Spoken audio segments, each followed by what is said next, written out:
మా legal opinion ప్రకారం సుప్రీంకోర్టులో కేసు విత్డ్రా చేసుకున్నామని కేటీఆర్ తరఫు న్యాయవాది మోహిత్ రావు తెలిపారు. కేటీఆర్ క్వాష్ పిటిషన్ డిస్మిస్ కాలేదని ఆయన స్పష్టం చేశారు. ఈ కేసుకు సంబంధించి ఏ కోర్టులోనైనా అప్పీల్ చేసుకునేందుకు అవకాశం ఉందని మోహిత్ రావు స్పష్టం చేశారు. ఫార్ములా ఈ కార్ రేసులో సుప్రీంకోర్టులో కేటీఆర్ వేసిన పిటిషన్పై జస్టిస్ బేలా ఎం త్రివేది, జస్టిస్ ప్రసన్న వర్లే ధర్మాసనం విచారణ జరిపిందన్నారు. క్వాష్ పిటిషన్ సుప్రీం కోర్టులో కోర్ట్ నెంబర్ 11 జస్టిస్ బేలా ఎం త్రివేది, జస్టిస్ ప్రసన్న వరాలే వారి ధర్మస్థానంలో ఈరోజు పిటిషన్ రావడం జరిగింది. అండ్ మా తరపున సీనియర్ న్యాయవాది ఆర్యమ్మ సుందరం అండ్ సిద్ధార్థ్ దవే ఇద్దరు ఆర్గ్యూ చేయడం జరిగింది. వాళ్ళు section 13(1)A of PC act వర్తించదు అని ఆర్గ్యూ చేశాము.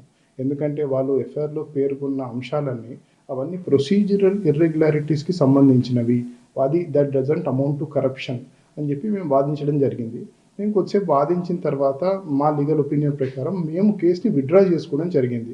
ఈరోజు సుప్రీంకోర్టులో అది అందరూ డిస్మిస్ అవుతుందని తప్పుడు ప్రాపకాండా చేస్తున్నారు.